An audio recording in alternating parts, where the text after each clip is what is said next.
Welcome to the dopest live stream that's something like a podcast, something like a newscast, and sometimes like a showcase. Khari's crib, Khari's crib, Khari's crib, Khari's crib, Khari's crib, Khari's crib. Tuesday, I feel good, I'm on top like a kufe. Sipping my coffee, shaking my head for niggas acting goofy. Guess they do it for the gram or the TikTok, so who's me? Welcome to the crib, let's kick it like Bruce Lee. Part intelligent, part ratchet, that's half Neil deGrasse, you half Boosie. Oh shit, now that's some shit, homie, truthfully. If you in the Tampa area, you should be down like Bruce B. We treat the pod like sex, we start slow and then full speed. You like the way we work it? 9 p.m. we go in there, we potting perfect. Bees and Tati is my posse. No worries because I know my posse got me. Be careful, we might snap like paparazzi. But yo, let's start the show and get it hot like sipping hot Tatis. What's good and pretty people? Friday evening, my name is Khary. This is my crib. And I invite you into my home for another evening of the dopest live stream. That's something like a podcast, something like a newscast, and sometimes like a showcase. Go ahead and hit that like button, hit that subscribe if you're not already. Share this with your peoples, it definitely helps us out. What's up to all my house guests in the chats? We have a good show for y'all tonight. We're gonna be talking 007 and gay bars. Art. Should it be considered offensive ever? The NBA and more. I'm joined by the homie Bees, Buddha, and the beautiful Tati. How is everybody doing? It's been a beautiful week. It's been a beautiful week because we're all still living and breathing, baby. You know? How you been, Bees? I'm good. I'm blessed. I woke up this morning, you heard? That's what's up. Let's look over here in the chat real quick with my house guests. You know, we got the house guests in the chat. We see everybody in the chat. What's going on, y'all? What's up, Kimmy Cat, Wayne Mills, Cheryl, Khary, Sean? What's going on? How y'all doing this evening? You know what I'm saying? Let me throw this command in here real quick. See if this joint works for me now. You know, y'all know what commands are? You know what commands are, Bees? No. Chat commands. Explain it to me. All right, so chat commands are like little like instructions you can tell the chat. You can type in the chat and shit like that. I got these like bots running in the chat and they kind of looking at the chat and seeing how people interact with the chat. And it actually gives people points and shit for like the interactivity in the chat and shit like that. And I was looking at some things and I was like, you know what?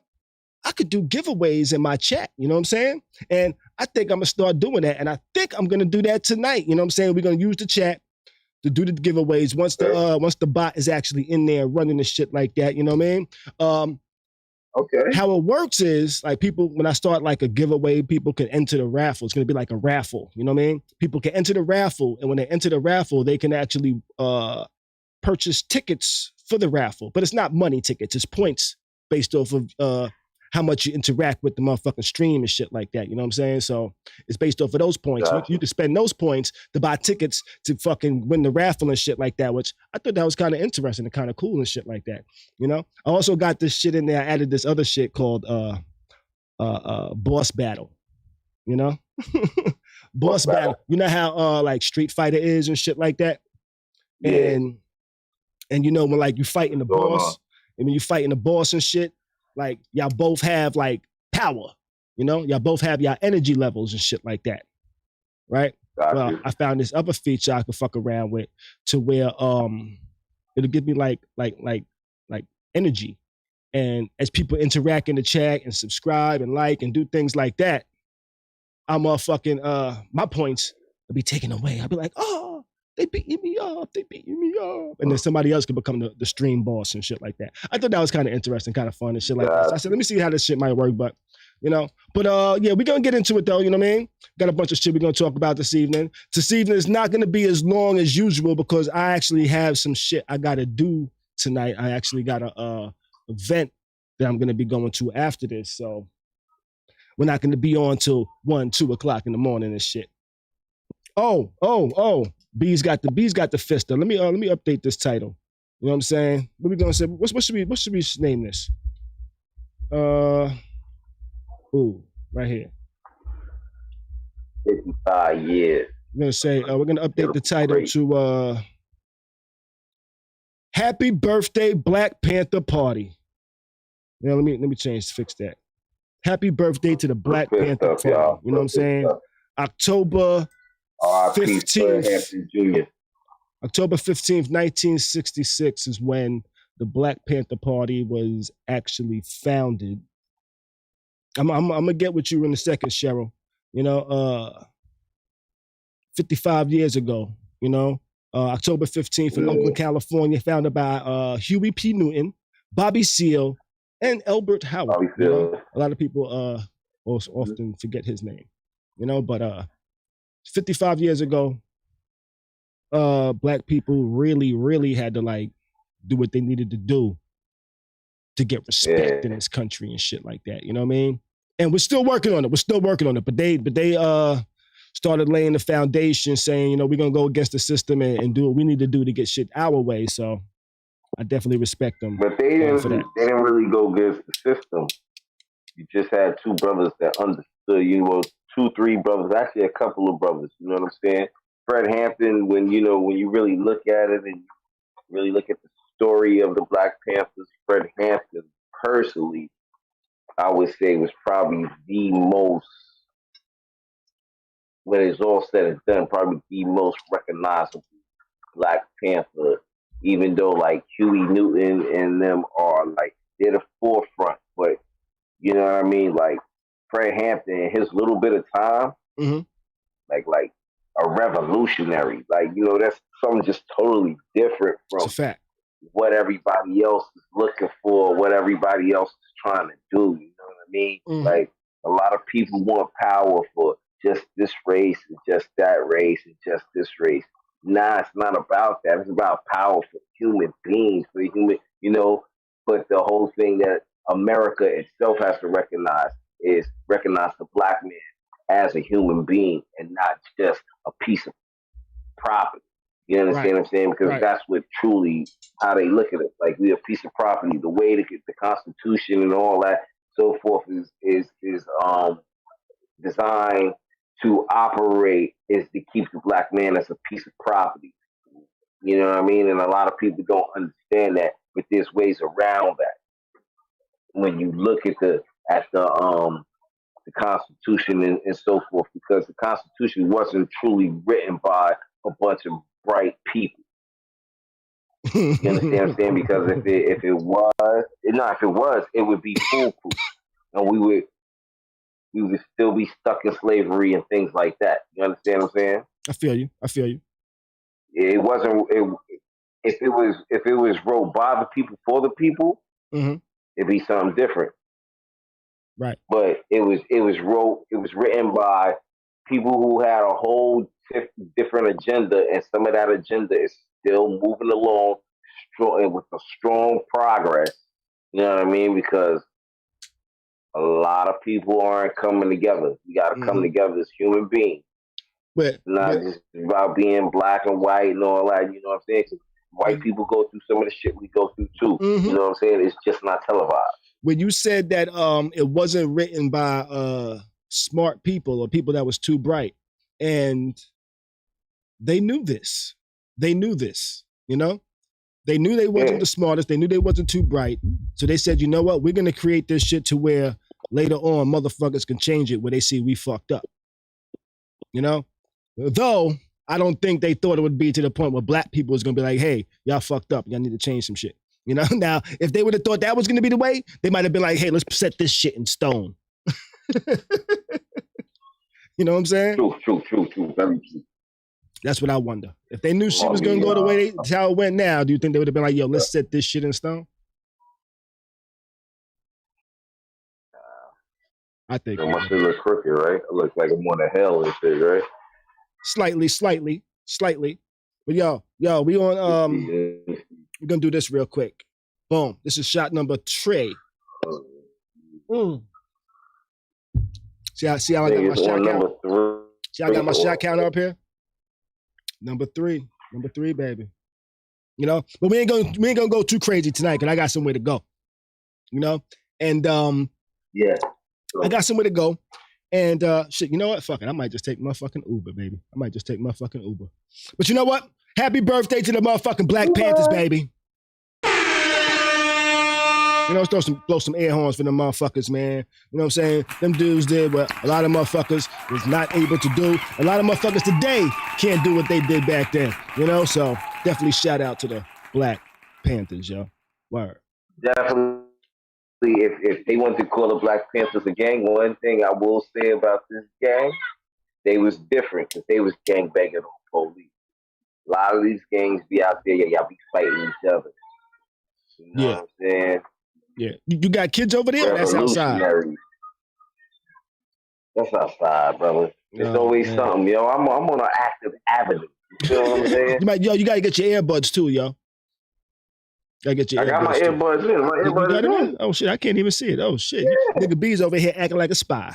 Acting like a spy. On that note, like since B's is acting like a spy, let's talk about gay bars real quick. Wild segue. But let me show you how the segue relates. You know, I read an article this week that dealt with an interview with Daniel Craig. You know who Daniel Craig is? That's my man from Cowboys and Aliens. You know him from Cowboys and Aliens. Yeah. Okay, that's not where I was taken. That's not where I would thought people would have. You just said Bond, right? Yeah, definitely Bond. You know? I learned about him in Cowboys and Aliens. I'm most of the time I go with actors. It's all about the first movie I saw you in. Okay. Unless you just did something so great beyond your character in the first movie I seen you in that it's just like, you know, I know him from that movie. I know him from this movie, but I know him from that movie. You know? Got you. But check it out. Yo, so I read a story this week, right? Where Daniel Craig revealed that he enjoys going to gay bars over hetero bars. You know?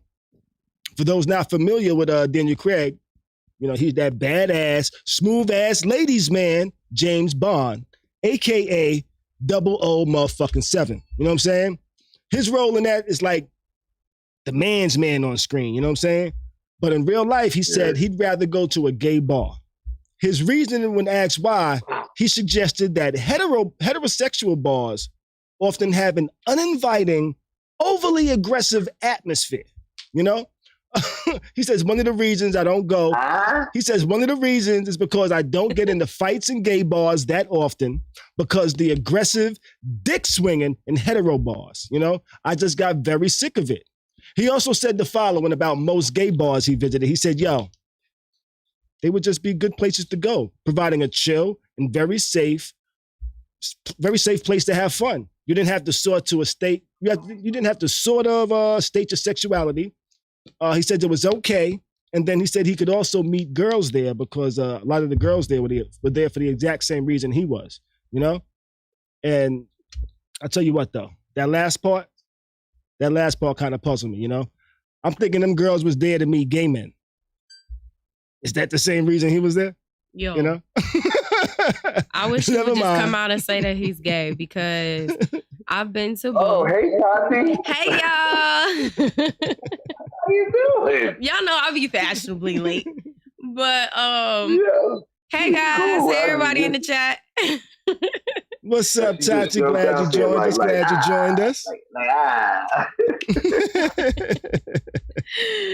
Dude is gay. Okay. I've been to gay bars before. He's British. He's British too, right? Yes. Definitely a buttmonger. Now, with that being said, I have been to gay bars before, you know?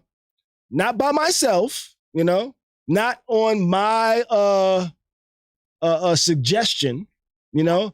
But it was just either somebody I was seeing and they say, hey, let's go to the gay bar with some of my friends, and they was with their gay friends or something like that, you know? And that has been the only instance to where I ever ended up in the gay bar. It was a little weird. I felt a little uncomfortable. You've ever been to a gay bar? I felt a little uncomfortable. I tell you what. Go ahead, Stassi, because I got something to say about that. I was at the bar, right? I was at the bar. I got a drink, right? You know, then I saw like some cowboy boots and some hairy ass legs walk past me on the bar. And I'm like, whoa, I was not ready for this. Let me grab my drink and go with this away. I was like, you know, I'm a little nervous, you know? Listen, gay bars are for gay people. It was fun. It's not, don't let this man fool you. Because if you've ever been in a gay bar, it's like, it's a gay place. Like, it's gay dudes like doing what they do. I've been to a gay bar and everybody was damn near like hunching. They tongues was down each other's throats. You know, like, yeah, I'm dead ass serious. They like being very sexual. I wouldn't say that there's a lot of straight people in a gay bar for a straight male to be going there to pick up women. I think he's gay. Or bisexual, and nothing's wrong with that, but don't tell us that you go to a gay bar because you feel safe. I mean, maybe you do feel safe, but not for the reasons that you're trying to get us to. You get what I'm saying? Yeah, he's gay. What, so you don't think it's possible? Well, he is a celebrity. I didn't think it was possible. He is a celebrity, but could that play any factor into it? That maybe there's less aggressiveness on his celebrityism because of that? He's like a what list actor? He's not like a A-list celebrity. I wouldn't if I was in a bar. He's A-list right about now. He's James Bond. He's James Bond. After doing Bond. He's James Bond. Once you do Bond, you somewhere else, like on for real. Okay, let's put it like this. If I was in a bar and I was drunk, you're A-list in Britain. But if I was in a bar and I was drunk, I wouldn't be like, hey, that's James Bond. Oh, I bet every nigga in there was like, yo, that's James Bond. He's gay. That's Bond. That's wild. I don't know. I would most likely want to see. You know what's so crazy? Thank you, Wade. I'm about to blow that up. What's that? It may be a possibility that every Bond was gay. Then you would have to say Sean Connery was gay. You think Sean Connery was gay? Sean Connery. I'm Sean Connery. He was the Roger Moore. First, but Roger Moore was homo. You think so? Roger Moore was a cool ass nigga, yo. That's the first Bond I remember. Roger Moore was. That's the first nigga I remember to say, yo, I'm Bond. James Bond. Listen, man, he slept with Grace Jones, yo. Whoever the leading woman in the movie was, James Bond smashed in the movie, you know? But she wasn't the leading woman. She was the star. She was the famous woman in the movie. No, she wasn't. It was the other chick. It was a white chick in there with some blonde hair and some blue eyes. Tata using the camera for the mirror right now. I'm sorry. I had an eyelash in my eye. I must say, the gay bar experience, I have never done a gay bar. I have been to what you call a club though. My cousin. So would it be crazy? Would it be crazy right now if I said, yo, Bees, me and you need to go chill at a gay bar one day? That was a little bit crazy. Only reason, check it. Depending on what you call it, because my cousin, she lived a rainbow life. You know what I'm saying? Love her to death. You know what I'm saying? And she came to this city and she was like, yo, me and my peoples, we going to the you hanging out with us tonight. We going to the club. You know what I'm saying? The club happened to be a gay club. You know what I'm saying? It's so crazy. I ran into the homie's sister, God rest her dead. I ran into his sister in the club. Mm-hmm. You know what I'm saying? I gotta tell you, their club experience is a little way different from your regular club experience. How so? And I gotta say, somewhat of it, I like some of the stuff they got going on. I'm not going to I ain't front. mad at it, Bees. I love gay bars. Yo, I love girls that love girls that love girls that love girls. You understand what I'm saying? Period. Mm-hmm. Likewise. I like that. Likewise. I like that. And that's what they had going on. And it was a lot of girls that like girls. They like girls. They like Okay. girls. Really? You know what I'm saying? And they had strippers in the cage. Like go-go strippers on the dancers. stage. Mm-hmm. Yeah, but nobody's throwing no money. That's part of the show. It's a go-go dancer. No. Yeah, Now, you know what I'm saying? Then you know, it was just it was a nice atmosphere. And then to know that are gay bars co-ed? I felt like Yeah. normally? Hmm? Usually? Yeah. They are? Yeah. No, because there was some there was a couple of dudes in there with, you know, with their pocketbooks and stuff like that. It was a co-ed joint. I mean, I've seen some dudes. Pocketbooks. Yo, listen. This is New York. It's a whole different type of flamboyance here. Like Cali and, you know, there's certain places. Like San Francisco, if there's gay men there, they're a pocketbook. Okay. You know what I'm saying? Atlanta, ATL, Mm-hmm. there are pocketbooks running around. Not pocket. I'm just saying, like, I haven't heard the term pocketbook since I was young. That's what my grandma used to call handbags, whatever you want to call it. Come on. Handbags, arm bags. They're there. Yo, listen. To each his own. If that's what you want to do, that's what you do. I thought he said something else. That's why I'm like, Bees. Nah. If that's what you want to do, that's what you want to do. I have nothing against it. You know, you love who you want to love. You want whoever you want. You understand what I'm saying? I'm just saying, I don't want that. 007. But if you want that, hey, I think 007, he wants that. Yeah, I think he's trying to, you know. Those Euro dudes, they sexuality be different. Ain't nothing wrong with it. From American sexuality. Like, now, is this a stereotype or you know this as a fact? This is a fact, though. Nah, this is a fact. It's a fact. I was just talking to a girl that I go to school with, and she was saying that her boyfriend is from either Europe or Greece or something like that. And she was saying how, like, at first when they started dating, a lot of people thought that he was gay. Just because over there, they're a little bit more in touch with their feminine side. They like, she said he like washes his face for like an hour, you know, and use so many like facial cleaners, and like they're really into their skin and their looks and stuff like that. But she said, of course he's not gay. That's her boyfriend. But she says like, that's just how they are over there. Yeah, like they're either like real feminine or they're macho. If that's the word for it. I've heard the feminine like thing before though, a few times. A macho like man? you know how you see in some movies and they have like the little music and the dude be walking like you know how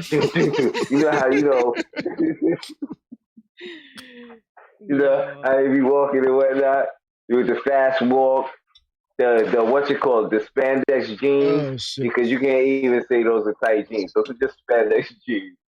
Yo, Bees, Wayne says Wayne says he stays in ATL and not everyone or everything is gay in the A. Oh, I know that. Bees, you said everybody in Atlanta was gay. But Wayne, listen, I got a lot of homies in ATL. I know this ain't what you call it, too. But I got a story for that one. There's a lot of Magic's kids, Magic like sons. I ain't gonna say his kids, but there's a lot of Magic like sons running around there. Magic Johnson's son is gay, right? Mm-hmm. Oh, okay. But he be running around with a pop. Nothing wrong with that. Nothing wrong with that. He's still a man. I don't all that what you call it. Nothing wrong with that. Nothing wrong with that. Nothing wrong with that. He's still a man. He's a man that he feels real in touch with his feminine side and all that. You know what I'm saying? It is what it is. Hey. You know what I'm saying? I used to stay in L. So it is what it is. He's still a human. I used to stay in ATL a lot. You know? My homeboy stays out there and shit like that. So I used to go kick it with that nigga. And I remember there was this one time, it was like me, him, and my other homeboy, we went to the mall, right? And as we walking through the mall, we just see like an abundance of gay men and gay couples all in the mall. And copy Wayne. We just got to a point where we were like, yeah, I feel like we should probably like just walk a little farther apart so people don't think we together. We had very ignorant mind states at that point, but yo, that's kind of how we felt. It was like, yo, I kind of feel like every group of people we see together is a gay couple or a gay group. That's how it felt to me, you know? And it was weird. Mm-hmm. It was weird, you know? And it's only because it's not my everyday. It wasn't my everyday. You know what I mean? If that was my everyday since I grew up as a kid, I wouldn't have thought nothing about it. You know what I'm saying?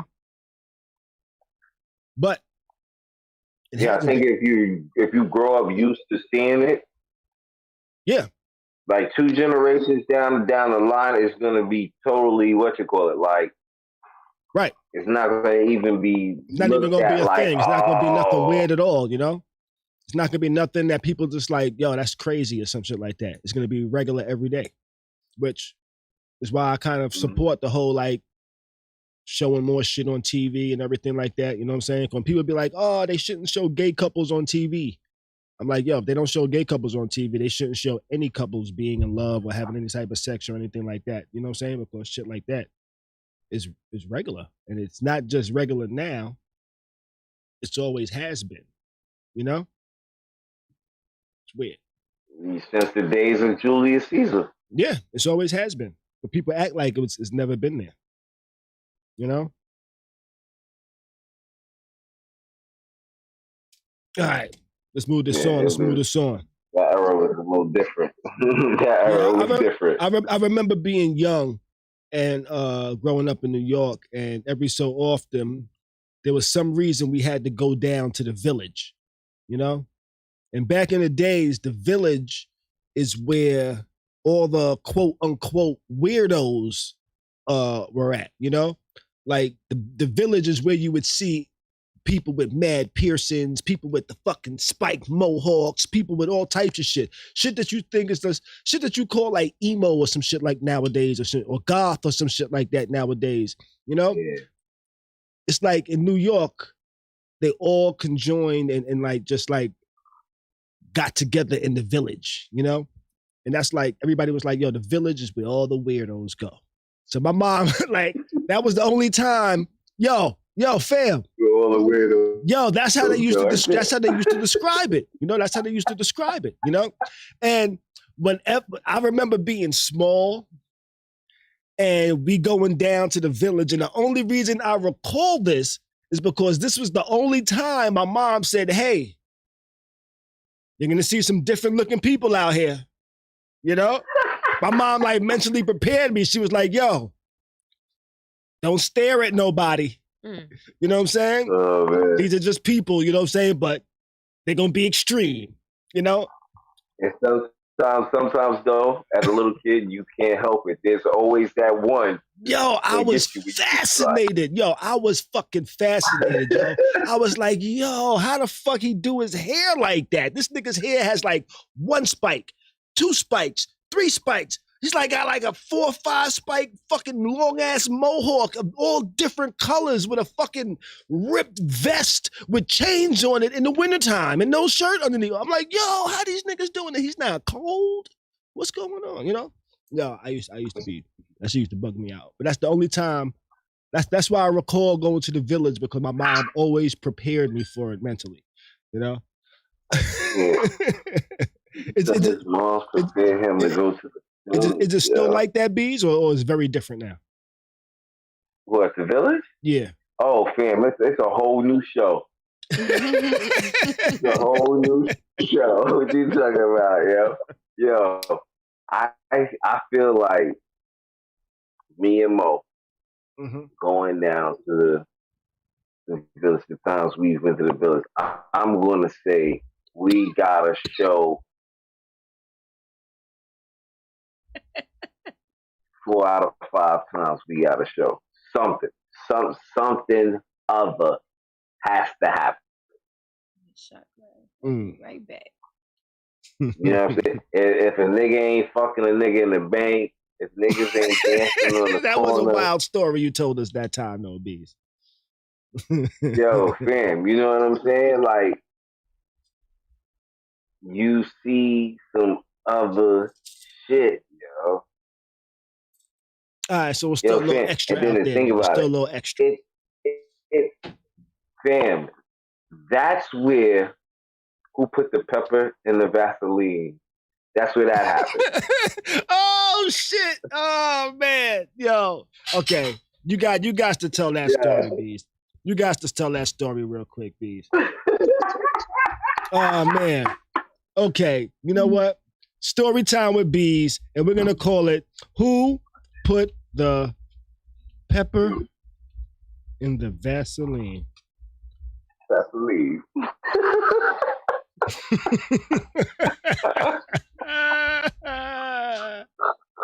All right, go ahead, B. Yeah, I forgot all about that. Till we start talking about the Village. Yo, go ahead, tell the story real quick, B.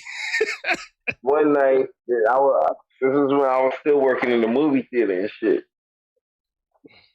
So, my whole movie theater crew, we all get off, but we get off, it's like 1 in the morning or something. So we like, yo, we want to do something. So we going downtown, we go to the Village. So we go to the Village, we on the train, we getting twisted, we bought some 40s, smoking weed on the train, all that shit. So we get down to the Village, we walking around, we don't see nothing ain't really going on. So we like, yo, you know what? Such and such got the free crib. So we going back to their crib. We gonna get some more 40s and all that. Get fucked up. And matter of fact, my man Peoples had went to DR for a month. So we go back to his crib. Which happened to be on top of you. No more. Okay, I know you talk about. Okay, so we go back to their crib and shit because they worked in the movie theater too at this time. So on our way in the store before we was getting back on the train to go back downtown, one of my friends, Mr. Glue, happened to be very intoxicated this night. To where he's rapping outrageously, and we go into a store, and in the store we bump into one of the motherfuckers from the movie Stand By Me, Piggy, the one with the glasses. Okay, yeah, so we bump into Piggy. So next thing you know, we're chopping it up with Piggy, and Piggy goes to his friend, and he's telling his friend about some comedy shit that somebody did, and he starts singing it to him. He's like, yo, he's the guy that did the bit who put the pepper in the Vaseline. So my friend, Mr. Glue, who is just drunk out his mind, and he's ready for any old bullshit. So he's like, yo, what did you say? What's the name of that song? And the guy says, oh, who put the pepper in the Vaseline? And my friend was like, oh, yo. And next thing you know, they in the store and they singing this shit together. Who put the pepper in the Vaseline? They have to register. They just keep singing it back and forth to where we get outside. Yo, it was some comedian. He met some comedian, or some comedian did a bit in the village, I'm assuming. You know what I'm saying? And they were coming from the bit, and he was trying to remind him of like the nigga's comedy and what he was famous for. And I believe he was famous for who put the pepper in the Vaseline. Okay. So next thing you know, I've only heard that from Piggy and Mr. Glue. Piggy and Mr. Glue are in the middle of the street. It's like 3 a.m. Lights are coming on and all that. And they're singing who put the pepper in the Vaseline. But then Piggy finishes the song because we never knew the boot end of the song. Word, that's the wrong word. We never knew that there was more to the song. So the song was who put the pepper in the Vaseline because my asshole is burning. So now wait a minute. At 3 a.m. singing who put the pepper in the Vaseline. Cause my asshole is burning. But Mr. Glue is so drunk, he don't know what he's actually saying. Oh, what shit. What the hell? Yo, so then the next morning we have to let Mr. Glue know what he was singing, and yeah, he be tight. Oh, man. That he found out. Oh, man. But yo, something crazy always happening. The Vaseline. Yo, Wayne, I think I just disabled that shit because I noticed it takes some of your shit out, and I was like, yeah, that's incorrect. So I think I just disabled that shit, yo. Yeah, that thing is sending hella messages. Like, god damn. But I did start It's going crazy tonight. I did start a giveaway. I did start a giveaway right now. You know? So we're not doing questions? Now we're gonna do a raffle. We're gonna do a raffle if people know. Raffles from the bot in the chat. We're doing the raffles pretty easy. You know, you just put !raffle in the chat. In the YouTube or Twitch chat, Facebook chat won't actually work with it. So in the YouTube or Facebook chat, you know, you gotta enter !raffle and then either the number 1 through 10, and that'll actually give you the amount of tickets you would like to buy for the raffle with the points we spoke about earlier, you know? So however many points you have is however many points you can actually spend on buying tickets for the raffle. The more tickets you buy, the better chance you have to win the raffle. You know what I'm saying? So the rules are you got to be in the chat. There's no space between the ! and raffle. You have to be in the chat. You have to be in the chat when the raffle closes, which will close in about 45 minutes. And then you will pick somebody and will be the winner. And then you will give us your Cash App, and boom, we will shoot you over a $50 prize for tonight's raffle. And it's that simple. You know what I'm saying? Just be in the chat. The more you interact in the chat, the more points you get. You know what I'm saying? Things like that. You subscribe, you get points. You like, you get points. Things like that. You know what I'm saying? So you mean? You know? All right, let's see.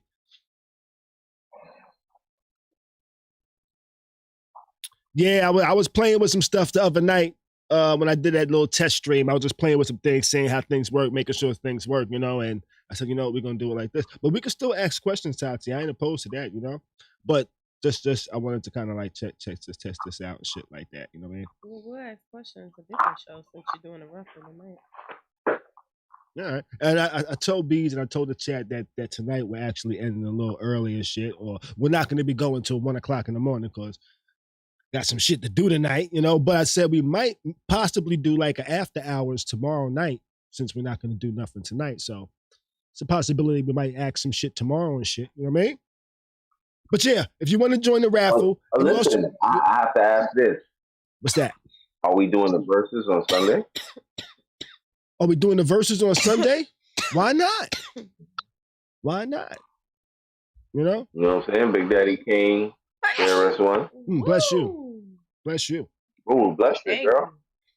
You gotta. Look, that bitch just hit me back. When you do the raffle, you gotta do exclamation mark raffle, no space, then a space, then either the number 1 or a number between 1 or 10, and that's how many tickets you're trying to buy for the raffle. So if you just want to get 1 ticket, exclamation mark raffle, the number 1, that'll give you 1 ticket for the raffle. You know. All right, well, let's move on to the next topic because I got somewhere to be tonight too. Okay. So we off the who put the pepper in the Vaseline in the giveaway. That's crazy. Did y'all hear about Meek Mill's dropping his album, and as promotion for his album, he actually had his album cover plastered across a bus or buses in major cities across the United States, right? And his album cover is a bit, or depending on your opinion, it's explicit art. Some people would say, you know, it's not a perfect depiction of a woman's body, but it's very curvy on how a woman's body would look, you know, and things like that across a bus. And you're saying a woman's body? Yes. A black woman's body. A black woman. A black woman's body. A black woman. Okay. That's why it's offensive. That's why it's offensive, because it's a black woman. But had fucking Britney Spears across that bitch, and it's okay. It's art.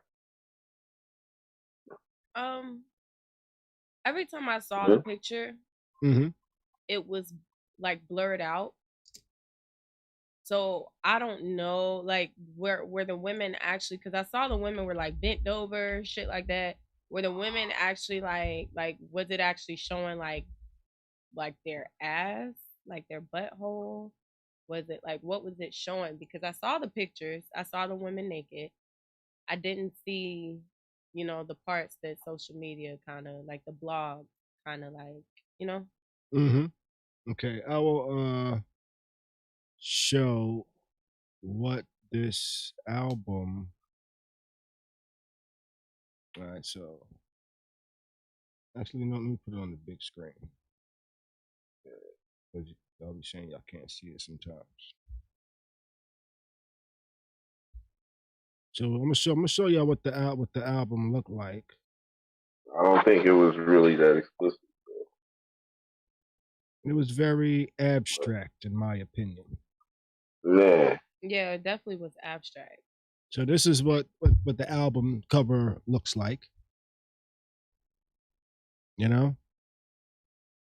So yo, listen, but if he check it out like this, is that a pole? It looked like there's stripper poles in there. Yeah. Is it? These are trees. Well, that one on the left would look like a pole, yeah. He should have just put a couple of more stripper poles in it. They would have let that alone. They would have left that alone. I guarantee you. I tell you, for real. And then let me open up to show y'all this. And why you think they would have let that, the stripper pole shit? I don't think nobody was looking for a stripper And this pole. is what it looks like on the side of buses. It's a lot going on that cover, like, you know, this is what's going. This is what it looks like on the side of buses. You know, and some people had issues with some that. shorts. I can understand the bend over, but if they put some shorts on there, it'd be something different. But if she was white, it'd be something different. You gotta really ask yourself, yo. I saw a lot of people were offended by it. Honestly, seeing it, I'm not offended. Like, I'm not saying I like it either, like, you know, but I'm not offended. I feel like we see way worse shit, you know, like, and sometimes naked bodies, body parts are art, like y'all were saying, like, That's just the cover that he chose for his album. Now, while he plastered it on the side of a bus, probably to promote the album, and he probably did it to get some attention. But honestly, like, I'm not really Controversy offended. spells records, yo. Yeah, I'm not really offended by it. Be real with you, I'm not offended by it. Like, I would like to actually read. I think I actually saw a few posts comments where people were saying like, stop exploiting Black women, but I don't know. I guess this ain't that deep to me. That's how I feel. This nigga's taking an Uber. You know, I could look at it and I could see how some people would get offended by it. I'm actually surprised that it was approved, you know, because I'm pretty sure there's an approval process, and there's probably a few different people that have to look at these ads before they actually get plastered on buses. You think so? Yeah, I'm pretty sure there's some people. There's a chain. There's like one or two people or 3 but people. What if this is his bus? You just can't just throw that on the side of a bus and be like, hey. But I would think that that's true if he was actually like paying a company, and right. I think this may be his bus. No, some of these were on public city buses. City buses? Yeah. Yes. Yeah. Really? Yeah, city buses have advertisements on them now. Like the whole bus. I know they have advertisements on them. But that looked like he took a whole bus. And well, that particular image was like a private bus. But this has been in New York. In New York, there are whole buses with one advertisement. I mean, but we have that in Tampa too. But it's like, okay, damn, so I didn't know he had that on a city bus. So here goes image. He got that joint on the Scepter. That's what that's called out there. He got that on the Scepter bus. That's crazy. Oh no, wait, this is like a city bus open right here. Right here. Miss Melanated said that she thinks people are upset because the pink part of the vagina is showing. Also, the artist is a queer woman. Yeah, I mean, honestly, is there a pink vagina in that picture? Let me see that picture again. Let's pink. Yeah, it vagina. Was. He said, "Let me see it again." So we actually got this bus here, which looks like a city bus because of the numbers at the top and that bar across the top. But then you also have this bus here, which is like a tour bus. Where is the pink vagina? That's in LA. Yeah, this is like a tour bus, right? That's why this is in multiple cities. You know, this is in multiple cities. It's not just his own personal bus. But that's a company, so they had, you know what I'm saying? Yeah, the company didn't just throw the album, throw that shit on they fucking it. Right, somebody has to approve. These are public. Yeah, that was a city bus. That's crazy. Yeah, you know, I didn't know that they would, like y'all were saying. He got his shit on a Hollywood tour bus. That's some other shit. Yeah, like y'all were saying, like I wouldn't have imagined them putting that on the side of a city bus, you know? Right. Because of course people going, what about the children? All that type of shit. But at the same time too, like, I bet you some racist redneck said, "Oh my goodness, look at all these Jezebels." It was a man that initially said it, and then he started saying, "Black women, this is how you want yourself depicted." She started screaming, right? But then he started getting into other types of shit. Like, are you serious? Yeah, then he started getting into other types of shit. He was like, "Look at the checkerboard floor, a Masonic symbol," you know. Then he started going into other shit and. Oh, so this was a conspiracy. New World Order. No, he was in the first part of his rant, I could kind of see. But even though I was like, I could see it, but still. He was going somewhere else. Right, yeah, but then he started going somewhere else, you know, so I was like, But you know what? But Killer Mike actually was one of the few people that I saw come to Meek Mill's defense. He said, it's art. Absolutely. You know, he said, we as a society see naked humans in art in museums. We should also be cultured enough as adults and parents to have a convo about nudity and art with our children. I say this as a parent, a rapper, and a high museum of art board member. Love and respect, Doc. That's what he said, you know, in his defense of Meek Mill and these images on the buses.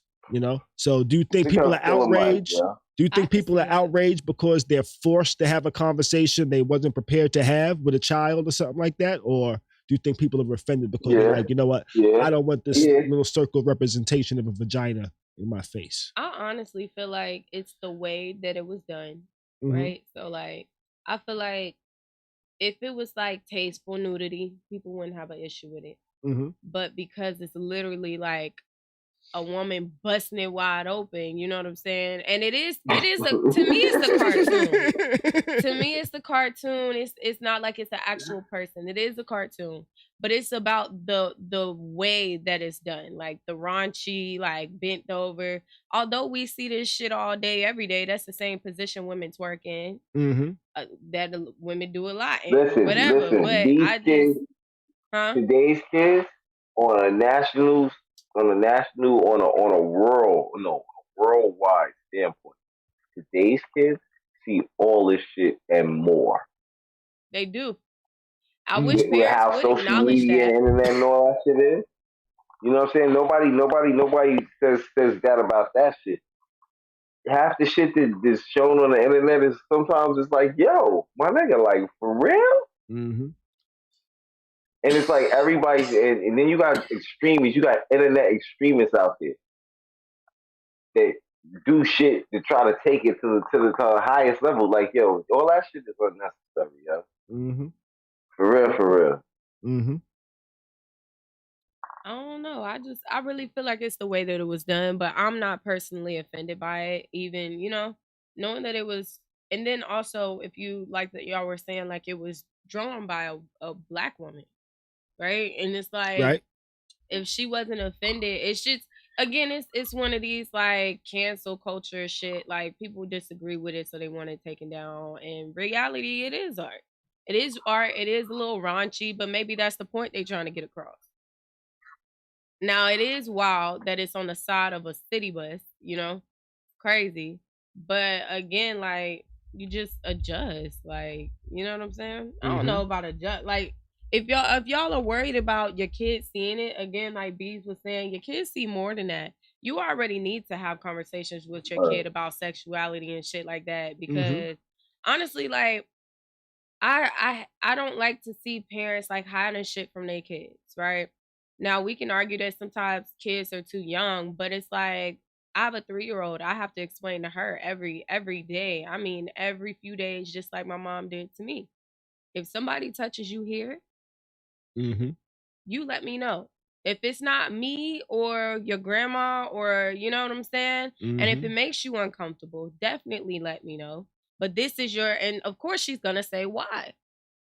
Because now I have to explain to you. How do you explain to a 3-year-old why somebody shouldn't touch her in that place?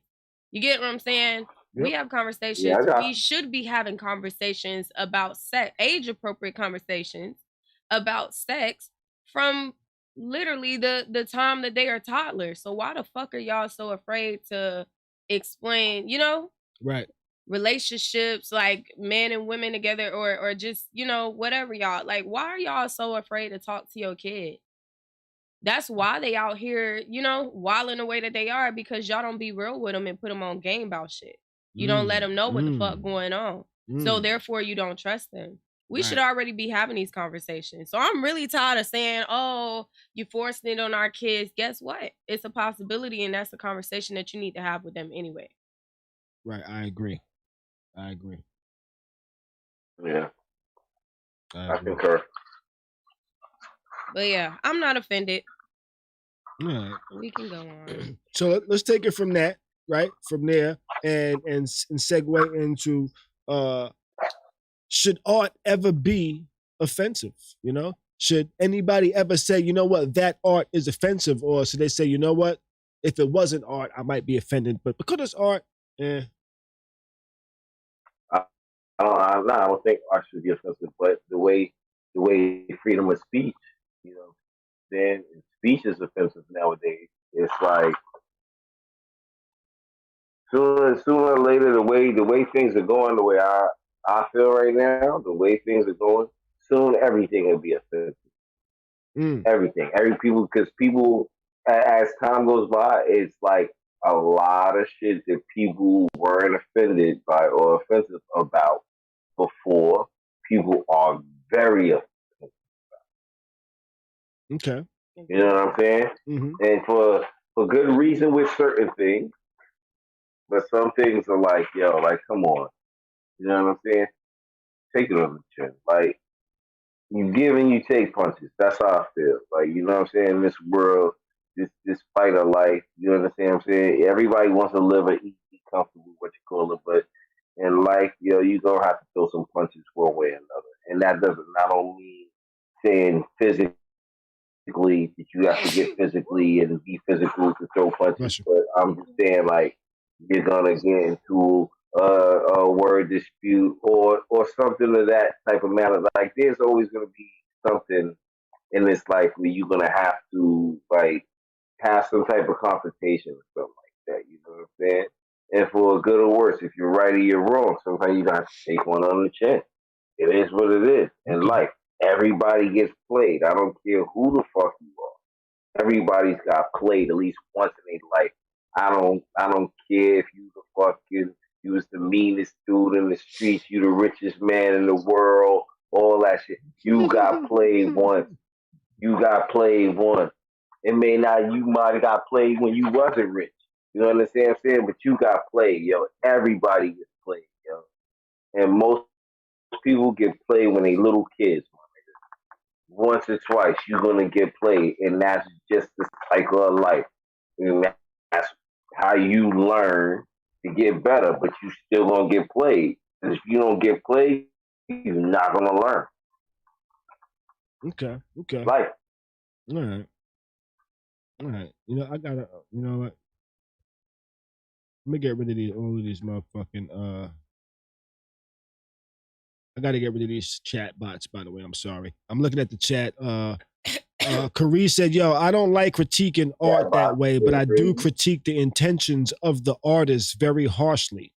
If I think someone is making art purposely to offend people, I usually end up not liking the art."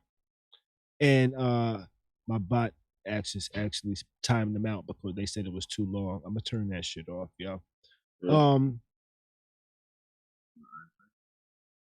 I agree with that with his statement. If art is created to purposefully offend people, I'm gonna look at it differently. Like some of these ads for these bigger clothing lines, you know, that have been putting nooses around necks, doing blackface, doing things like that, you know, and I kind of feel like that their art for their shit was purposefully trying to offend people to get a response, which they got the response, you know. So even though that was art, I don't like it, you know. And where do you draw the line? And think about it. You got some fools that went out there and bought some of that shit. They got played. It doesn't. You know what I'm saying? For you to buy something like that, for you to still even support that, guess what? You're getting played, and you didn't even understand that. Yeah, but not only black people would have bought it though. Oh, I know not only black people would have bought it, but the thing that's sad is black people would have bought it. That's the sad part. Yeah, I wouldn't have. Because we talking about the art on his album. Just art. Right now, we're talking about the art from some of these brands that have used like the Gucci shit, like when they had the nooses and the Jizaboo and you know all of that going on, the mammies and all that. Like, come on with that bullshit, you know. Stop trying to degrade, you know. Yeah. Stop trying to do shit like that to degrade you, and then because your name is on it, don't expect me to buy that shit. But you got people out there because the name is on it, even though it's offensive, they still want to buy it. Yeah, and that's the ignorant hate of yourself complex. I know Adidas did it at one point. They were coming out with some shoes that had shackles, like and chains on them. like the chains and the ball on or some shit. It had shackles on the shoe, like it were to go around your leg and shackles on the shoe. Yeah, so it was like a sneaker, and then it had like some Yeah. links, and then it had like a shackle that said Adidas to go on your ankles. The ball and chains. You talking about the ball and chains? I know what you're talking about. And they never actually released because people were offended. Offended, but at the end of the day, that really was about some gladiator shit. I really honestly feel like you know what I'm saying? It depends on the artist. Like this, like I don't know. I feel like it depends on the artist, and I feel like nowadays people are offended by everything. So honestly, at this point right now, 2021 October, anybody would be offended by anything. Anybody could find a reason to be offended by any fucking thing that they see. They're gonna take something, maybe something's gonna trigger them, or they're gonna take some personal, like, anybody can be offended by anything. I just honestly feel like, one, there's a difference between meaning to offend someone and someone just being offended. Like whether that was your intention or this was just kind of like a reach, it made somebody feel some type of way. So I feel like with that in mind, like it really honestly just depends where it comes from. Like, and maybe give the artist a platform to speak out as to why they created it. I don't know. But I haven't honestly seen, well, other than the example you gave, Khary, I haven't honestly seen any art that offended me. Other than like these brands and shit. You remember Target had the little black boy on the shirt with the monkey or some shit. It said I'm a monkey. Some shit. It said I'm a monkey or something. And yeah, and then H&M did some stupid ass shit right after that. And then it was like I believe this was last year, the year before. It was just like a trickle effect. And I really feel like that type of shit. Like, huh? Go ahead. I'm sorry. No, it's okay. I was gonna say I really feel like that type of shit was done purposely. Like, there's no way in hell that nooses and all types of shit does not make you think that you're gonna offend somebody. Y'all just didn't care. But yeah, with what you're saying, basically is it definitely was done purposely. I feel the same way as you do, talking with that. But that shit was also some psychological shit. Let's see if we can get away with this shit. Let's see if we can make them go a couple of steps back, or they're gonna go a couple of steps forward from. You understand what I'm saying? And that's why it was a chain effect of brands or corporations that were out there with this objective. You understand what I'm saying? Because it wasn't like, okay, it's one thing if like, okay, H&M just did it and nobody else did it. These motherfuckers tried to drop all this shit at one time. It's just the backlash came in different segments. Yeah. I can, you know what I'm saying? I can, honestly, right? If I look at it like this, if I just wanted to reach for a second, like if I was a billionaire and own, let's say, Gucci, right? I know Gucci is like one of that's a brand that Black people took and brand with, right? To show you guys the money. If I was all the brands now. If I was the designer, owner, founder of Gucci, and I knew that, and I'm talking to my rich friends, right? We all have prestigious brands and shit like that. Who's to say that this wasn't just some shit to see, like you were saying, B's, like how far they can go with it? Like, I bet if I do this, they gonna still fuck with me, type shit. Like, honestly, that's the way I be seeing it. Like, these people really sit around and talk about shit like that. They could have been at a poker game. You know what I'm saying? Like, let me do this and see if we can get away with it. Let's see what the response is gonna be, because they still gonna pay us. They still gonna fuck with us anyway. So let's just, and it might have just been for shits and giggles. They probably ain't even give a fuck. But as long as they issued out an apology, somehow all is forgiven. Right. And y'all still fucked with them. Yo, I'm gonna tell you where you've seen it best. Hey, Randolph. Say it I again. bet you $1. I bet you $1. You talk about Trading trading places. Yeah. I bet you $1. Fam, it be dumb shit like that, yo. I bet you. Yeah, let's look at the chat. Khary over here says, I wouldn't call consumer products art, really, but I hear their point. Igor say, I say this is more design than art. Art was used to create the design, but the only reason it was created was to sell albums. Speaking in regards to Meek Mill's joint, you know, it was created as marketing to sell albums. Interesting point, you know. Very. Miss Melanator says that boy's mother was okay with the monkey picture. She said that she called him a monkey. Also, the mother is from Kenya. I remember that the mom was okay with it. Like, of course, the mom had to be okay with it because she sent her kids. Because she's already programmed. She's already programmed for that shit.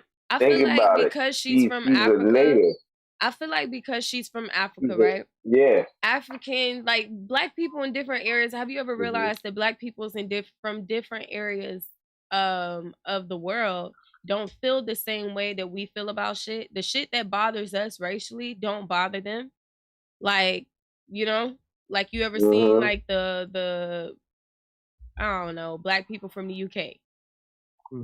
Shit that we would get offended by and be like, oh, they racist. They wouldn't feel that way because they grew up in colonized areas. You know what I'm saying? So they still kind of, and they didn't really, I don't want to say they didn't go through the same thing that we did, but, you know, I don't know. I feel like they go through different type, I don't know. I've seen it before. I've seen people like black people from from Europe and shit like that. They feel like they don't get offended by the same things we get offended by. And really, they think that we sensitive, honestly. Or so my opinion. I guess that's a topic for another day. They think that we are black Americans too sensitive? That might be a good topic one day. Yeah, they do think that. They do think that. That might be a good topic. Caribbeans think that shit too. You know? But let's move on. Like, you know what I'm saying? Let's move this on now. Let's move this on. Yeah, sensitive.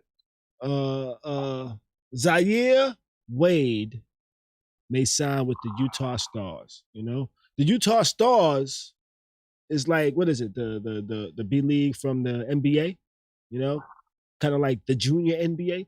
You know, well, he's supposed to be signing with them, and his father, Dwayne Wade, is actually a part owner of the Utah Stars. You know, there was a lot of criticism on Twitter where people would say, yo, we don't think this guy deserves a spot, and him being on a team is kind of taking that spot away from somebody else, you know? Now, some people are mad because they're saying, yo, he's only getting a spot on the team because of nepotism.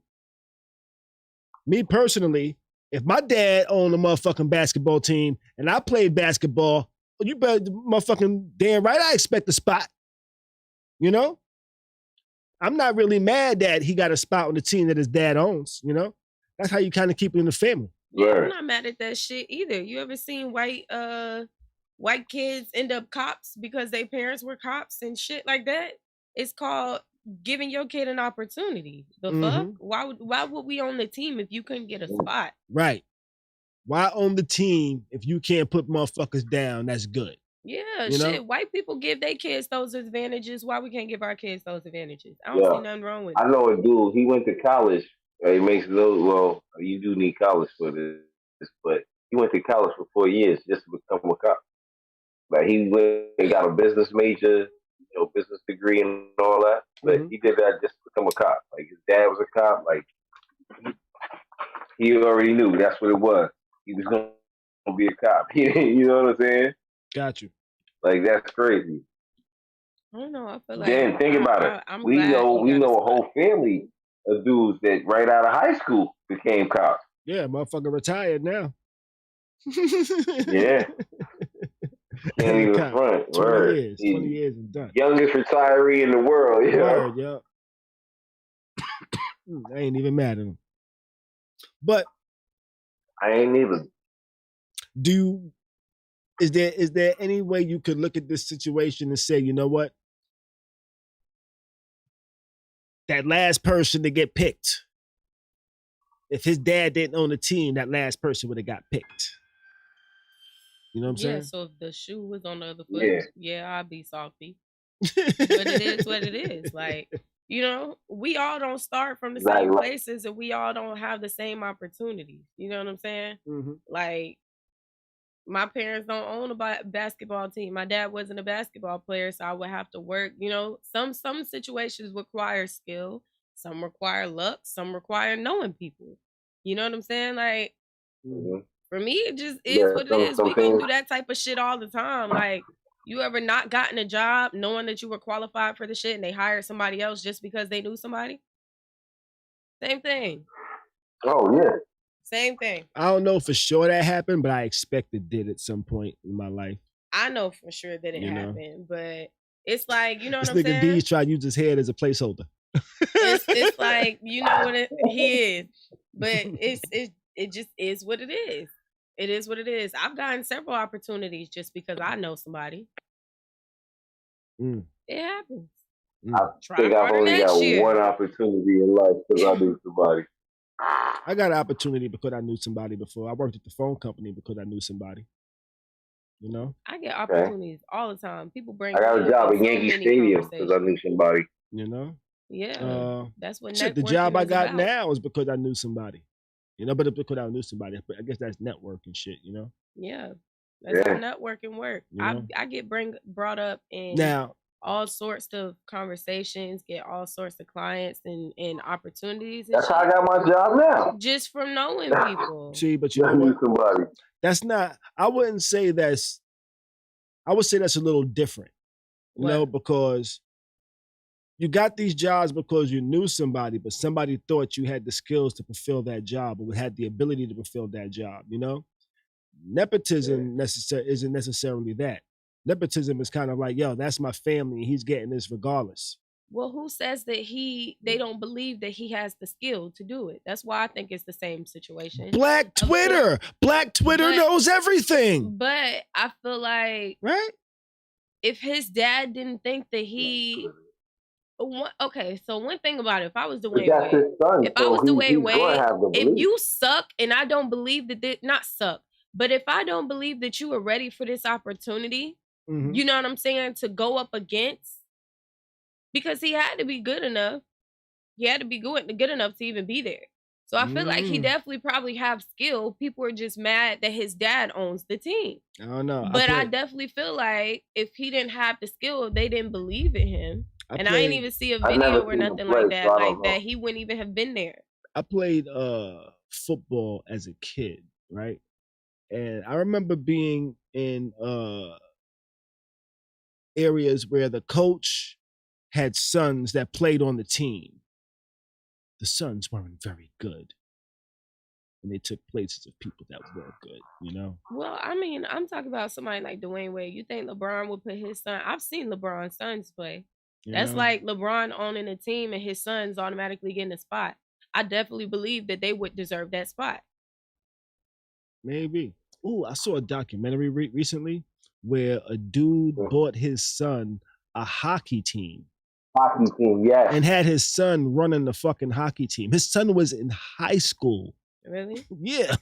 And the dad just had bread. I think what it was, for a birthday present or some dope shit like that. The dad had bread, so we bought him son. Not only did he buy his son the hockey team, he brought hockey to the fucking town he lived in. That was like an expansion team on that fucking hockey league. They ended up getting kicked out of the fucking league because the nigga was with the mob and had mad illegal shit going on in the background. But still, nepotism had a 17-year-old running a hockey team. I'm not mad at that. That's called generational wealth. And that's what I wish to provide and will provide for my child. She will have certain opportunities that y'all kids won't. And that just is what it is. God damn it, work harder.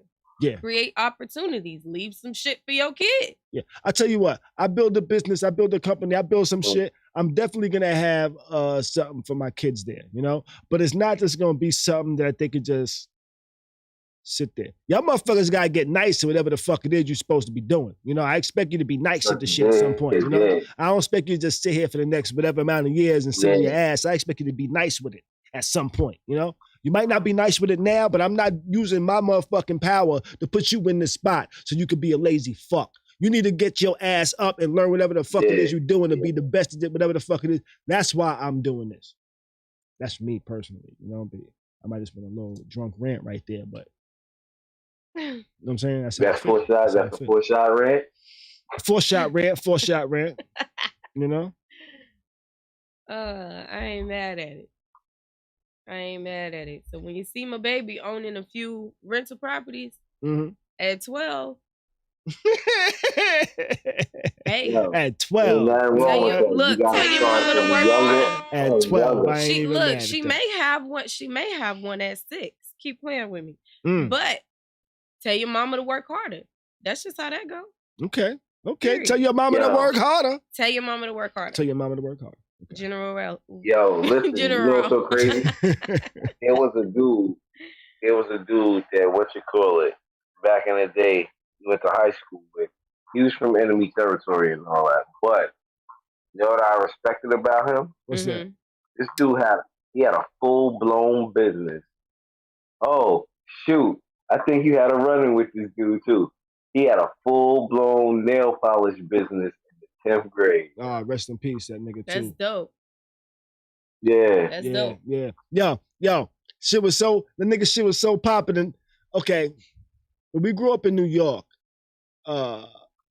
Fox, Fox 5. It was Fox 5. That was the Fox station in New York.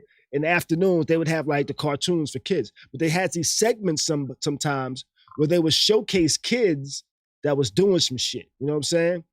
And they showcased this kid from like the opposite hood of us. You know what I'm saying? Even though we had beef with the nigga, I still gotta get a nigga props. The nigga was on motherfucking TV selling his motherfucking polish and doing his motherfucking thing. You know?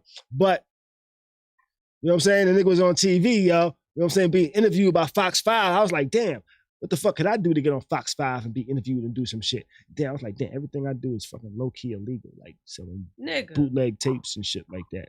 You know, but, selling candy in school, so. But that was kind of dope, And I did have a run-in with him. There was some stupid shit. The nigga made a joke about my triple fat goose. And I was like, what? Yeah. And that nigga was like, what? I'm with my homeboys. Don't say what like that when I'm with my niggas. And I was like, man, whatever. Niggas rolled up on me. And I was like, what? And for some reason, they didn't fuck me up. I forget why. I didn't really have a lot of backup with me. I think it might have just been me and Carter, And I'm not sure why. Because y'all were little kids. Y'all was young because they was young too. Was in high school. Y'all niggas was in like the 8th grade. Nah, but y'all niggas was in like the 8th grade. We wasn't like 8th grade. We wasn't like 8th grade, Yeah, they did say y'all little niggas. I'm like, yo, you like a year older than me. Who the fuck is you, nigga? That's kind of like my mind state. I'm saying, y'all just like, yo, call me, chill, it don't look right. Yo, once you in high school, even if you're in the 9th grade, you can't beat up an 8th grader. It just doesn't look right. Because he's in junior high. Like, it just doesn't look that's right. What it was. That's what it was? Okay. That's definitely bullying. Yeah. That's okay. Because I was definitely like, yo, what the fuck? Looking at you like, damn, you're a real sucker for that, yo. The niggas, because we walked by, we was going home and shit. We walked by them. Niggas trying to make some jokes. Niggas was like, ooh, triple fat goose. And I was like, yeah, nigga, what? And the niggas ran up on us like, yo, what? You talking back to us, little nigga? And I was like, nigga, what? Fuck you talk about my jacket for, nigga? What? Nigga like, yo, chill. I'm like, nah, nigga, you talk about my jacket, what it is. You know what I'm saying? Y'all niggas don't scare me. Honestly, y'all, the way y'all talk about how y'all grew up sound like a TV show or some shit. A nigga would never talk to me like that. Yo, because niggas used to do crazy shit. Niggas used to do wild shit. If you seen, yo, Tati, there's one dude from our block. If you seen some of the shit that just went on with this dude, it's like watching, yo, you need popcorn to Now, I want to write a movie that stars that nigga life. You know, the shit that nigga did. Yo, You know, call that shit like super nigga in the hood, you know? That nigga, instead of having a cape, that nigga just have on, bestseller. yo, super nigga from the hood, and that nigga's motherfucking outfit is a motherfucking pair of shorts, a pair of Timbs, and a motherfucking hoodie, nigga. You know what I'm saying? In the motherfucking winter. In the winter. A pair of fucking 40 belows. Yeah. A pair of 40 belows. Look. I forget y'all from New York because you said a hoodie during winter. I'm like, what the fuck's wrong with that? But I forgot y'all winter different than Florida. Yeah, it's a very thick hoodie. But in the winter, a hoodie is not enough. A hoodie is underneath, is layers, you know? And this nigga like had a hoodie, 40 belows and shorts, walking in the snow. I'm like, nigga, I'm cold looking at you. Yeah. You know? That's why I'm like, I forgot y'all from New York. Like that. That's why he was mad. Boop! Punch you in the face. I didn't see nothing wrong with that. I'm like, why y'all talk about the man for wearing a hoodie? Tati, hold up. It's been days you come outside, this nigga be out there in a tank top and chilling. Really? Yeah. Tati like this, outside having a conversation y'all thought he was with crazy because he used to do shit like that? No. I have friends that's from up north, and they come down here, and during the winter time, they just, even when it's cold for us, they got like, shit on their yard. It's like when we got maybe 40, 50 degree weather, and we all cold as shit, they outside with a damn regular shirt on and some. And they like, oh, it feel good out here. It's because they used to like -5. Like, what the fuck wrong with y'all? -5. Yo, my pops was like, my pops said, yo, his side, he was like, yo, it be like 60 degrees, 59, 55 degrees. He said, yeah, they be busting out the bubble jackets, right? Yeah. Yo, I'm gonna take my winter jacket out the attic. I tell you what. I wait for the temperature to drop below 65. Once that shit hits 64, I'm like, ooh, I could pull out a jacket and not look like a complete asshole. You know, it's like it's almost time. You know, it's like I can wear my winter shit. You know what I'm saying? I can layer up or look like layers. I could pull out a scarf and wear a scarf just because. It's not even scarf. What? You don't even want to do that shit in Florida. You better off wearing some jeans and a jacket with a tank top up under it. Put some sandals in your car, wear your boots. Because by afternoon, by 3 o'clock in the afternoon, it's hot as fuck outside again. Now it's summertime. Yeah, it'd be like that. So you gotta be wintertime here in Florida. You really gotta like wear 2 outfits in one. Mm-hmm. I'm cold, and then I'm looking like I could go to the beach by 3 o'clock because it's hot as hell. It's 89 degrees again. They be like, why y'all wear flip-flops during the winter time? It's cold. Cause my nigga just give it 6 hours. You'll see. Yeah. Thermals will go up under your pants. Mm-hmm. That's why I got on sandals today. It get bad. It get bad. Me personally, I prefer to wear ski goggles at some points. Because that wind is treacherous, yeah. You can't see. You have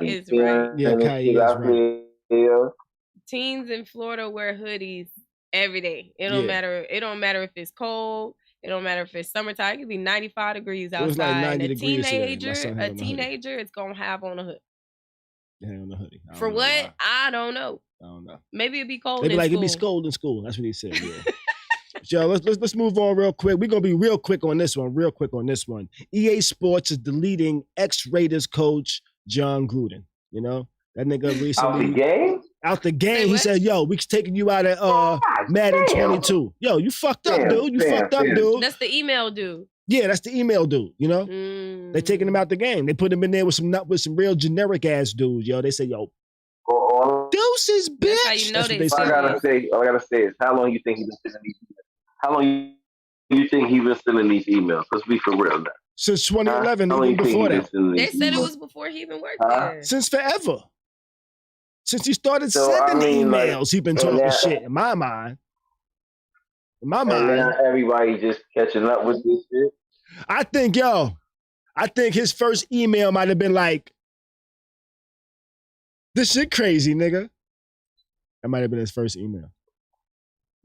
I don't know, dog. Like, who And he found probably these like emails? black women. He probably love the shit out of black women. That's what should be cracking. Yo, they found his emails investigating some other shit.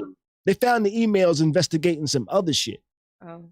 I think it was like looking for some misconduct. Investigating something else? No, they was like investigating some misconduct with like Washington or some shit like that. And somehow they got to this shit. You know? That nigga was talking big shit. For they to be looking at one team and you the coach of another team and they get to your ass. That's insane. I don't know. And I yo, mean, that's how you know said, that's how you know they serious about that shit. Ain't no coming back to it. Yeah, Khary said, he was racist for a long time and no one cared because he was talking shit in 2011 about black people. He said some shit about big ass lips or some shit like that, but then tried to backtrack and said people that lie have big lips. He tried to like play the words around. Oh yeah. And shit. Oh, when I was younger, I used to think, nigga, you used to still be wrong. Why you still saying shit? Yeah, you know. But he's out of here. How old was dude? He's out of here. How old was dude? Who? Jon Gruden? Old as hell. Yeah. Let's see. What is he, like in the 70s?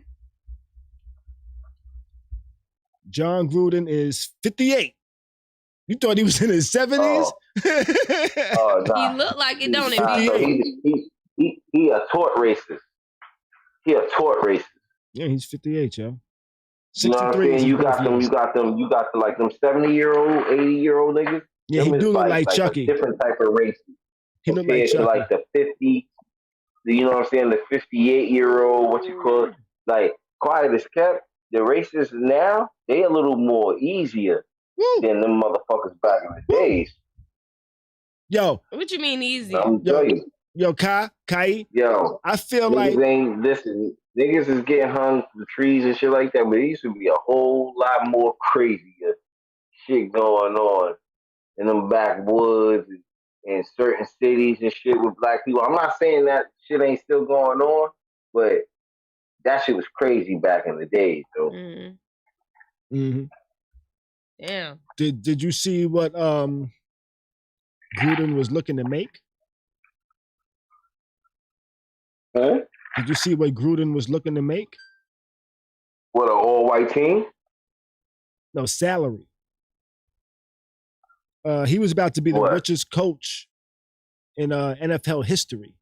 He had a 10-year contract worth almost $100 million that he signed in 2018, and that shit is done now.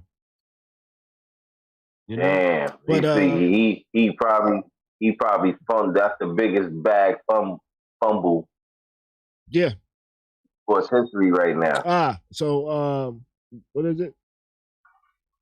Wall Street Gangster says, the Redskins was being investigated for sexual harassment and his brother coached for the Redskins.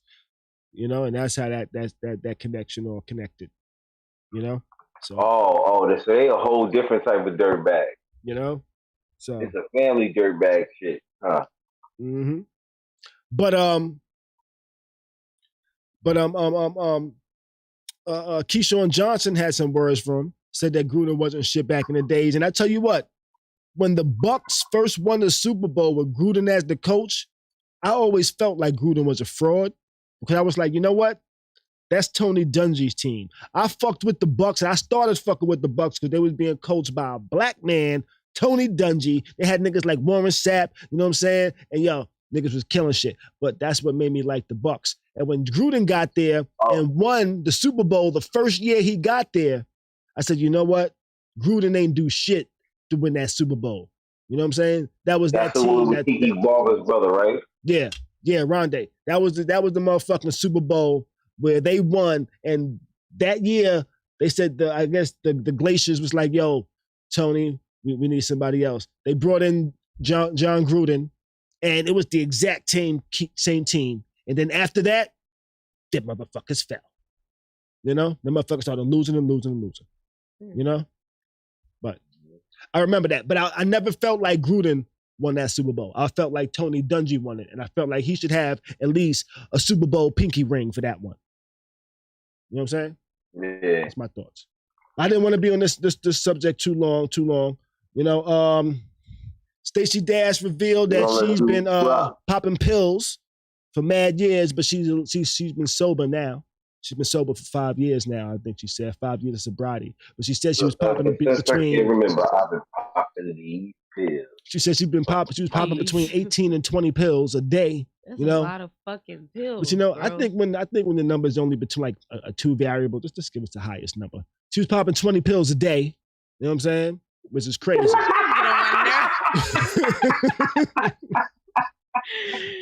Not the insert.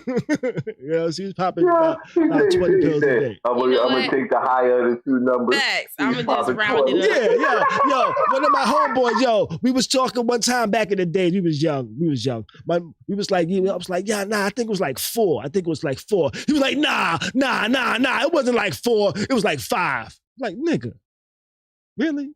You had to interject for one fucking up. That's kind of I felt with the 18 to 20 number. Nigga, I don't know. I feel like 20, that's a lot of fucking pills, bro. Like, yeah, that's a lot of pills. I would think that you would overdose on that. But then again, now that I think about it, like when you think about it, old people be taking about 12 pills a day. Yeah, but their 12 pills are programmed to work with each other. Right. You know what I'm saying? Yeah. Sometimes. That's what they're supposed to do. They're supposed to be programmed to work with each other. Like, okay, this one, we got you this one. Oh, it's making you feel like this. Okay, we're going to give you this one. These motherfuckers be thinking they know what they doing and be like, okay, I'm gonna take this. This one make me feel like this, so I'm gonna take this, and this one made me feel like this, and I'm gonna take this. I think I'm doing it right, but I don't know. Niggas be she definitely is Khary, and I'm not forgiving her because she's a fucking Uncle Ruckus. Like Khary over here in the chat said, yo, Stacey Dash trying to use addiction to get black people to forgive her. She definitely is. And after showing her ass. Like Uncle Ruckus. No, I agree with forgiving you. Stay over there with the white folks. Miss Melanator says it's possible. The more you take, the higher the tolerance. You know what? I never even thought about that with pills. I don't know why. I guess because I've never been a pill taker. Yeah. But I guess just like any drug, the more you take, the higher the tolerance. So I guess if you take one, I guess if you are taking painkillers over time, those painkillers aren't gonna, you know what I'm saying? Kind of like baby medicine. You're gonna get used to it. You gotta alternate like Tylenol and Motrin, like because they get used, their body gets used to one, right? And then also for other reasons too. But now, not everybody gets addicted on purpose. You know, a lot of people. I'm not even gonna say some. A lot of people really do have pain. They start taking these medications for pain, and then when the pain goes away, their body doesn't realize it and still wants it, and they still take it. Are you saying? If the pain goes away. If the pain goes away. People can be addicted? Yeah. Unwillingly. Yeah. Okay, that was my whole point in the conversation we had the other day. Just wanted to point that out. But we can keep going though. We can keep going. I'm saying that in the choice of taking it recreationally versus being prescribed it and falling accustomed. I just again, that was my whole point that I was making the other day. I think I was making a point on the recreation. It's cool. We can move on. We ain't gotta go back to that. I just wanted to point that out. I think that on that conversation, I was focused on the recreational portion of it. You know? Okay, let's move on. Okay, let's move on. Yeah. Ain't got time for that shit. All right. I can't. We gotta get ready. Shut it down a little bit too. Shut it down. Y'all, everybody know who I'm going to spank some ass in some space tonight. Everybody know who Salt Bay is, right? I'm excited. Yes. Salt Bay. No, I really. What's that? I think you told me this. He's the dude that be fucking sprinkling salt. Okay, go ahead. And shit. Well, this nigga got a restaurant, and because of his popularity on social media, nigga. Yeah. Nigga. Yeah, exactly. And because of his popularity on social media, that motherfuckers have been going to his restaurant trying to get some motherfucking food and shit like that, and not realizing how much his shit costs. You know, his shit is expensive. You know, Now, wait a minute. but Who you know the what? fuck I went there think and I did think not- people didn't realize how much it cost, but they was motherfucking wilding. His restaurant know? is in like Dubai, ain't it? Yeah, somewhere over there. Yeah, you know? it's like in Dubai, and the plates are literally like the minimum you could spend in there is about 20,000. No, I mean, don't I'm think I sorry, want it's Yeah. about 10,000. I would disagree. These motherfuckers wild out. So I read the story. I read the article. It said these people's bill was the way they were. Well, first off, if you're going to complain about a bill, you shouldn't order the tomahawk steak with gold flakes on it for $850 fucking dollars or $950. What You know? are the, Yeah. you sure this was Salt Bay's restaurant? Yeah. Yeah. Or was this that restaurant in Atlanta? Nigga, fuck that steak, nigga. Check it out. So here goes the bill. Golden tomahawk, $850. Herb crusted fries, $30. Sauteed mushrooms, $12. $14 for some broccoli, $18 for some asparagus, $12 for mashed potatoes, $400 for some Nusret baklava. They had 16 of those. $200 for some golden baklava. They had 4 of those, you know? But then they did some shit where they said, you know what, let me stunt. They said, you know what? Bring us some of your finest wine. You know what I will never say in a restaurant? Bring me some of your finest wine. Because you know what bring me some of your finest wine means to me? Rape my pocket. Bring me the shit that a nigga can't afford. You know what I'm saying? And they brought him 3 bottles of wine, $9,000 for one, another $9,000 for the other, and another. So $19,000 of the bill was off of 2 bottles of 2003 Petrus. But listen, again, I know people that's been to his restaurant in Dubai. First of all, Dubai is not a cheap place to go. No, it's not. actually one of the most expensive places that you can travel to. Right? Dubai is not. Your pockets better be ready for that it's shit. not. Dubai is not cheap. Dubai is not cheap at all. His restaurant is that not ain't a cheap. $2,000 trip. Yeah, that alone, like flight, yo, that is the expensive ass trip. First off, Second of all, his restaurant. I've seen people go to his restaurant before and minimum spend about 10,000. 2 people, 10,000. They not even wilding out. This is one of those high class restaurants. That probably definitely did not have, because I know if Roof Chris does not have the prices on the side of their menu, Ocean Prime don't have it. I know like hell his didn't either. So if they didn't have the prices next to the I've food. never gone to a restaurant where they didn't have prices. Well, you've never been to a high-end restaurant. I've been to all those restaurants you just named. Again, every menu has prices on it. If you go to places like Ocean's Prime, you go to places. They have prices on them. I've been there before. Okay. You go to places like the Sugar Factory. You go to high-end restaurants. They do not have, some of them do not have their prices on their menu. What? I'm saying I've never been to a restaurant with the prices on the menu. It's a thing. So just because you haven't been, it is definitely a thing. Saying. Some restaurants do not put the prices next to their food. And it's normally a high-class restaurant. Only time I don't see prices is when it comes to fish. Can I finish? So when you go to places like that, you need to ask what the price is. I'm not ordering hella shit on the menu and I don't know what the fuck the price is for it. That's their fault, first off. So I don't believe that they didn't know how expensive the food was, because you definitely should have been asking as an adult. And then also Dubai is expensive to go to anyway. So you had to be there to spend some fucking money. I don't understand that. Yeah. I don't understand that. Listen, Dubai is a cruise trip that if it's taken, listen, I can't help nobody. Can't help nobody. I'll let you know like that.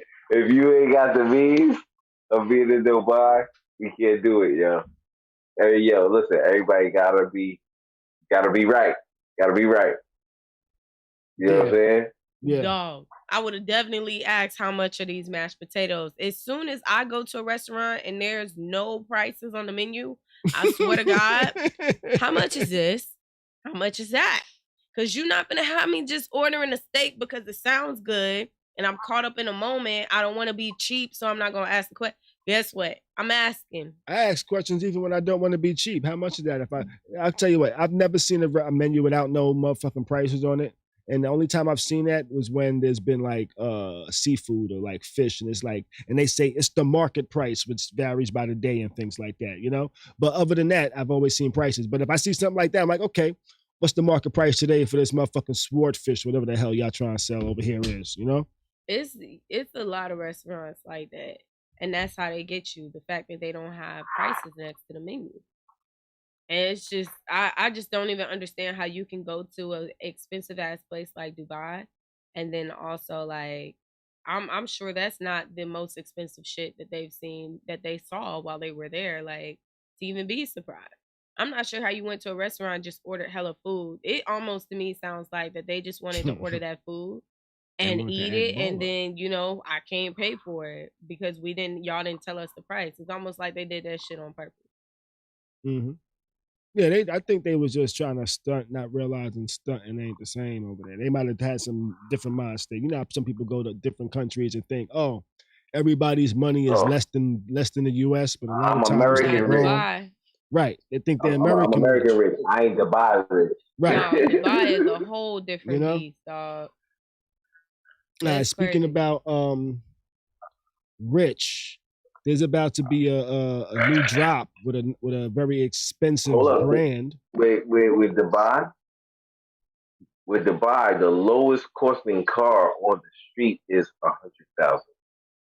Everything's exotic. There's not like, you don't ever see no Hondas and none of that over there. I'm talking about even if you're driving a cab over there, you're not driving no fucking Honda. You got like some shit. But there ain't too many cabs over there neither. You know what I'm saying? Expensive over there. Oh my ain't no God. buses.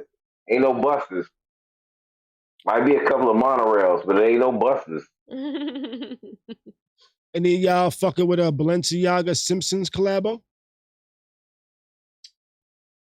As far as what, clothes? Yeah, they're about to drop a collab. I would like to see what it looked like. A fashion collab so with the Simpsons. We going old school? We going old school?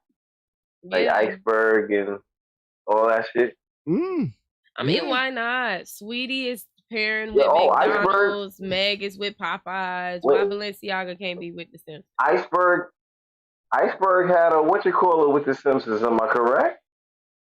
I had an Iceberg long sleeve tee.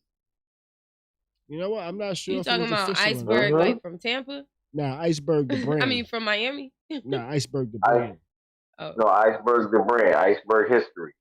I'm like, I ain't heard of that. A clothing brand. They used to have like, they had the deal with like Mickey Mouse. They had the Mickey Mouse sweaters and all that shit. Okay, yeah, I did see the Mickey Mouse with Gucci. Yeah, they did have some characters. They had like the Flintstones. I'm not sure if they was official though. Yeah, they had a couple of characters. I'm not sure if they was like actually licensed or not. I'm not sure. No. Well, fam, listen. That would be interesting. My nigga, I was paying. My nigga, you don't remember that T-shirt cost $200, nigga? They better have.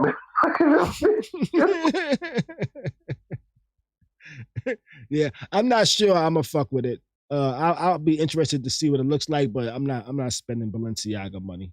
You know, I don't want to be that fresh. That's a quote unquote when I say fresh like there that. There was some Balenciaga shoes I want, but I refuse to spend $900 on some shoes. You know how many pairs of sneakers when you get to $900? Those are like expensive gifts that are supposed to be given. That's what those are. Those are gifts that should be expensive. I mean, those are expensive gifts. Expensive from somebody gifts. Else. Not me spending my hard-earned money, $900 on some shoes. Got you. Yeah, I don't understand that shit. How a female won't spend her hard-earned money on some shit like that, but she wants another motherfucker to spend his hard-earned money. I tell you what, Bees. I tell you what. Thank you. I actually bought some sweats today. That actually have the Peanuts on there. I think like Snoopy or somebody, or Charlie Brown or somebody. Like just like a picture of something or shit on there. and they was nowhere near $200. You know? So I feel you. No, I just seen a Snoopy short set down the block. Nigga selling for like $90, but it's official peanut. Yeah. No more. You know, and I don't think licensing was that expensive. Yeah. I've seen Tiffany sell a damn paperclip for almost $3,500. Yeah, Tiffany's expensive. It's just the brands that y'all want to shop with. That shit is crazy. You could have got a Mickey Mouse shirt anywhere, but you chose Gucci. I don't really fuck with Tiffany too much. I had a what's it called? I remember I had a little champagne. I had a champagne bucket medallion with like a medallion that had a champagne bucket and the champagne sticking out of it. That shit was about this big. Man, that shit cost me like fucking, what was it, like $8.75, some crazy shit like that. Oh, damn. Little ass bucket. Let's take a call real quick. Area code 404. What's good? What's your name? Where you calling from?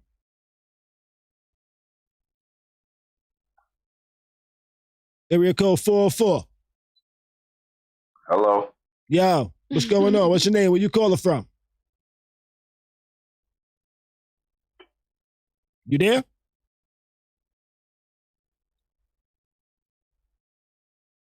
Guess not. I got you on hold, Yo, 404. You there? He's with. Oh well. We getting ready to get up out of here. And then we got one more story. Then we gonna get up out of here. Megan Thee Stallion hot sauce. Who's heard of this? Who's heard about this? I heard of the hottie. I heard about this. You know? I think, don't she got a deal with Kentucky Fried Chicken or some shit like that? Nah, with Popeyes, nigga. She said, I'm fucking with Popeyes. Popeyes, okay. You know what I'm saying? She said, Beyonce like Popeyes. She's from Houston. I'm fucking with Popeyes. So she fucking with Popeyes. Popeyes gave her a deal. Yeah. Why you had to bring up Beyonce? Because Beyonce's from Houston. And so is Meg. Right. But Beyonce's from Houston. And the first time I heard about a Houston girl loving Popeyes was Beyonce. Beyonce it wasn't even loving Popeyes. It was carrying hot sauce in their bag. No. I'm talking about Beyonce at one point said, yo, my favorite food in the world is Popeyes. That's kind of what she said. I'm not really like I don't really have a good Beyonce impersonation. Favorite food in the world is Popeyes? Yeah, but at one point she said her favorite food in the world was Popeyes. But this was back in the days when she was like 18, 19, 20, some shit like that. You know what I'm saying? And her taste buds probably weren't so refined. But she was like, whenever I go back to Houston, I make sure I get me some Popeyes. You know? And that's what Beyonce said. But that's kind of like, I kind of correlated the two. But Megan Thee Stallion, fucking with Popeyes. She got a hot sauce with Popeyes. It's called what, Tati? Hottie sauce? Yeah. Hottie I'm sauce. pretty sure it's I'm not even sure if they created some new hot sauce for her.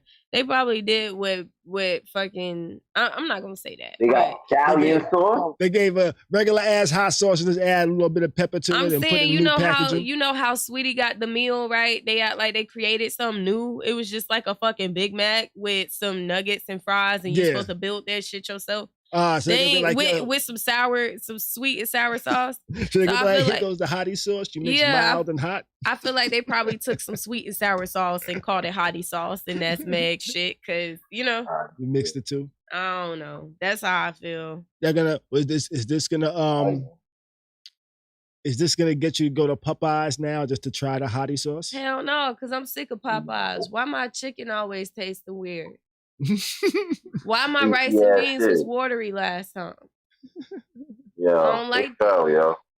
I don't like that. I ain't fucking with Popeyes. Yeah, I answered, Wayne. We couldn't hear you. And you know what I miss? I miss the po' boy sandwich. Po' boys? I had a mean po' boy. Might be something on my phone. Speaking of, we gotta talk about this. I had a mean po' boy in Louisiana. In New Orleans. New Orleans. Oh, yeah. New Orleans. Yo, that po' boy was fire over there in New Orleans. You know what? When I went to New Orleans, right? I thought that the damn Popeyes was going to taste better because, you know, it's from Louisiana. I thought it was going to taste better. And wait a minute, but they menu had other shit on it that we don't have over here. Like what? I don't even remember, but the shit, I'm thinking it's going to be better because I'm where it originated. Mm-hmm. That shit was the same as Popeyes. Yeah, like, the what chain the now, fuck? you know. Yo, listen, that's top- like it's always you be looking for shit like that. Like, check it out like this. What is it? I think the first McDonald's was on International Drive, some shit like that. Mhm. Florida, crazy shit In like In that. Orlando, I don't know if that's where Yeah. the first McDonald's was. I heard All that right, too. well, check it out like this. You go in there, that McDonald's, I think it is the first. That McDonald's, It's huge. the menu is crazy. It's like no other McDonald's menu in the world, fam.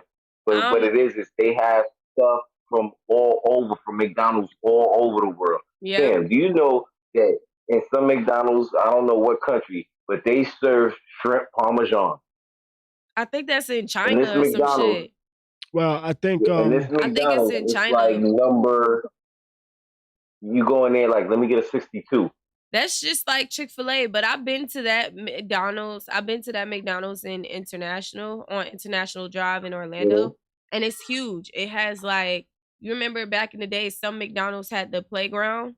That one has a huge playground inside of it, and I remember going to that one, and we spent a lot of money in there. Like, so the prices were higher, and also everything in Orlando in the tourist area is higher than everything else.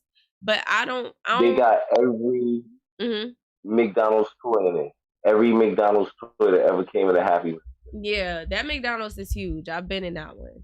I don't remember what the menu looked like, but I remember that we spent a whole lot of money just for 3 people to eat.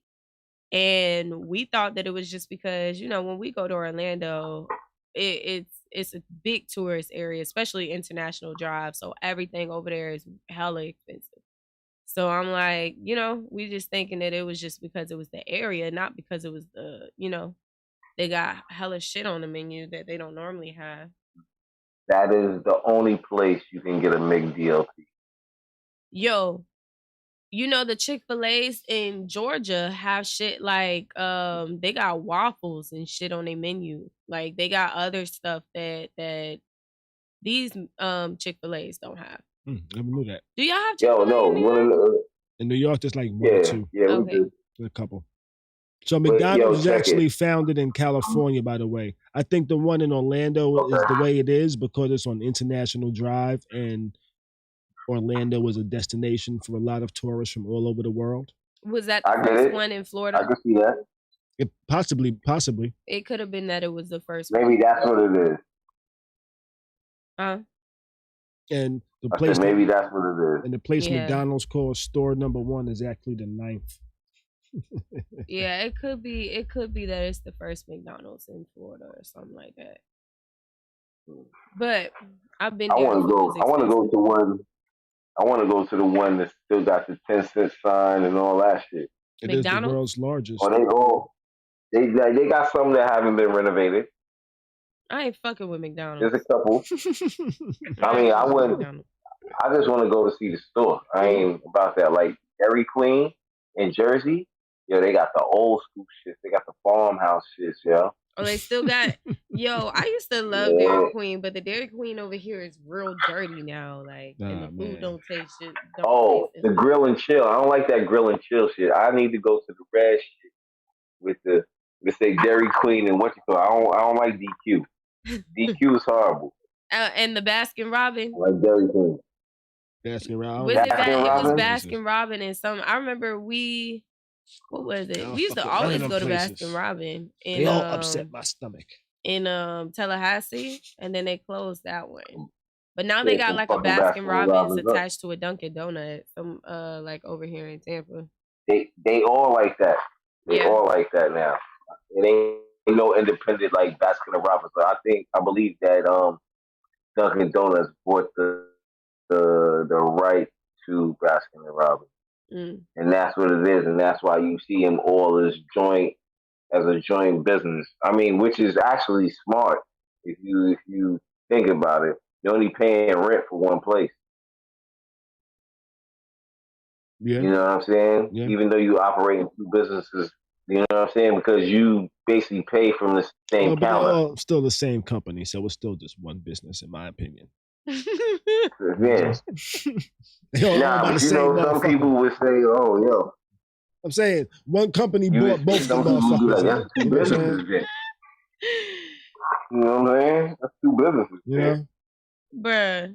I be like, yo, I want rent for Dunkin' Donuts and I want rent for Baskin Robbins, nigga. What you talking about? So Two Igor different says names. I want two different rents. Igor says Orlando, that's the largest one in the world at McDonald's. Okay. You know? It was something Okay. special about that one. You know? I know it's something about that shit. But see, fast food got us all totally not talking about Meg. You know? We already talked about Meg though.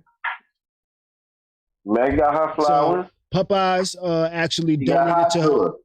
She told Popeyes, yo, they got to donate to a charity for her. They donated to the charity, and she says she's now an actual franchise owner on Popeyes. So now, not only does she have a hot sauce, she's going to have a couple of franchises that's going to be opening soon. That it looks like was worked into this deal, which I'm not sure if that's an incentive to a deal or not, because I don't imagine it being super crazy to start a Popeyes if you got bread like that. You know? Yeah. So, but it's dope. But anyway, it's all about location, baby. Yeah, they might put her in the Popeyes in a shitty spot, and then she might not get no sales until motherfuckers find out that's Meg's Popeyes, and there has to be a poppin' Popeyes, you know? I've hottie sauce all the damn time. But then they gotta keep it classy.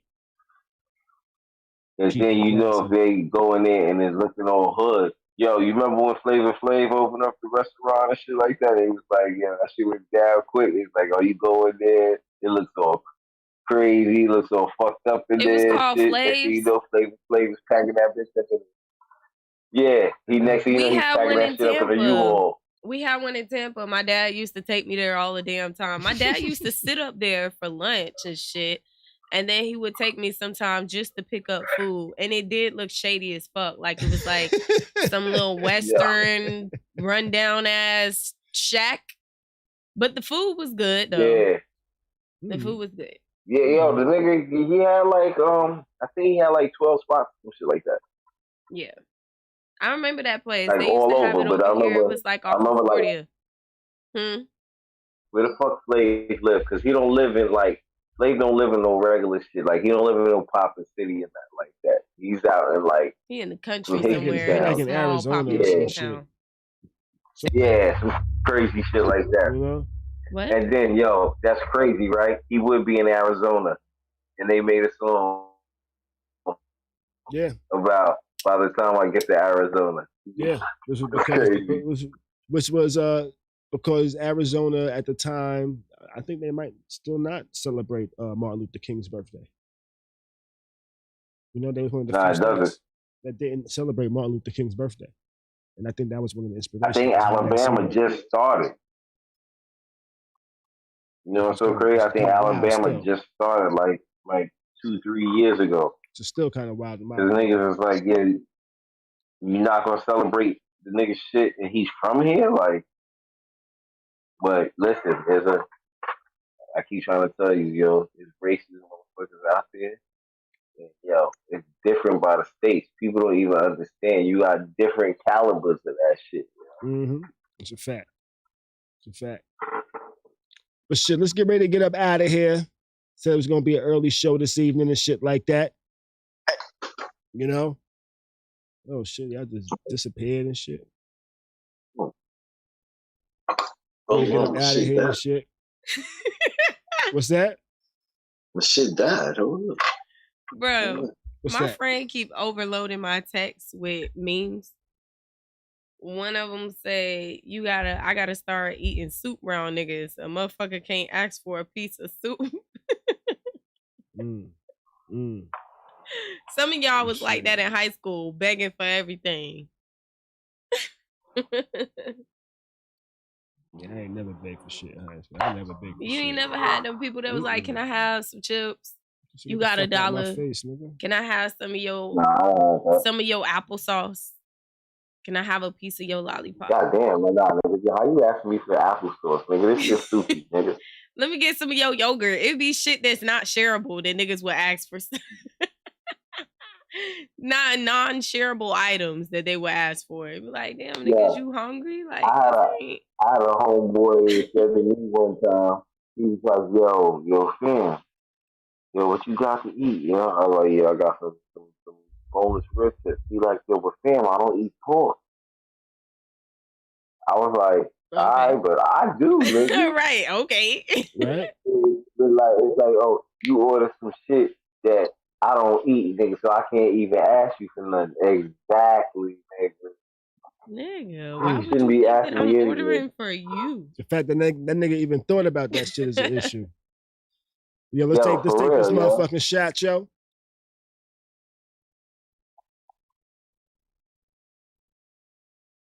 All right. Got them shots. But let's get ready to get the fuck up out of here. We will see y'all on motherfucking Tuesday and shit. You know? We will see y'all on motherfucking Tuesday. So we not doing nothing Sunday? What's that?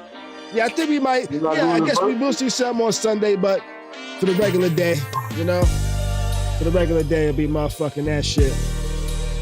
You know what I mean? Just switch this shit back open shit. For that original rap. You know? But we're gonna get ready to get the fuck up out of here. We'll be back on, I guess, Sunday. You know, but we'll also be back on Tuesday. You know, we covered everything for the evening.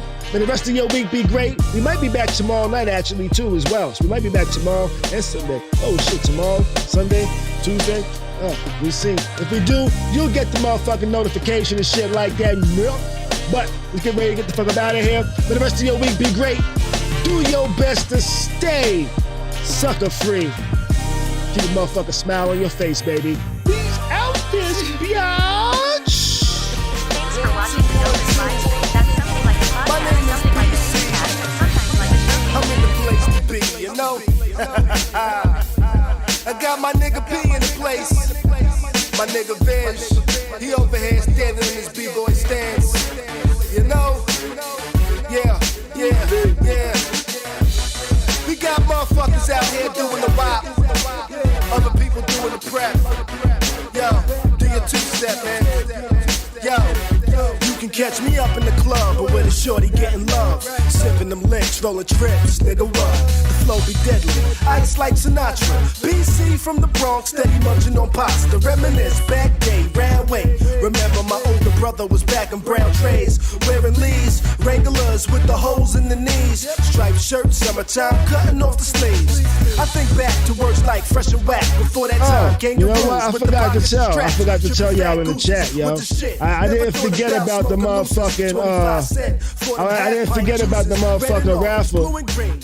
Just looking at the raffle, none of y'all actually did it correctly. There's no entries. Nobody did it correctly. You actually had to do the number sign raffle with no space. Not the number sign, the exclamation mark raffle with no space. And then a number afterwards, 1 through 10. One of those numbers, either 1, 2, 3, 4, 5, 6, 7, 8, 9, 10.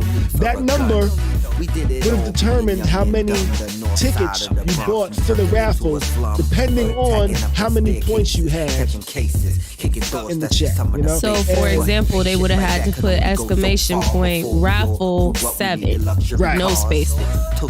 Right. All right. Well, y'all ass don't listen. Y'all should try again tomorrow night. You know? So, for after dark. Yeah, we'll try it again. We'll bring it back. We have commands. Maybe I might have an instruction on how to do commands. So, like right now, I just did exclamation mark points in the chat, right? And it says Khary's crib, you have 100 points. I just erased my joint the other day, actually. I had a whole lot more points than that, but I did erase it. So now I'm going to hit exclamation mark top. Right, I'm going to hit top.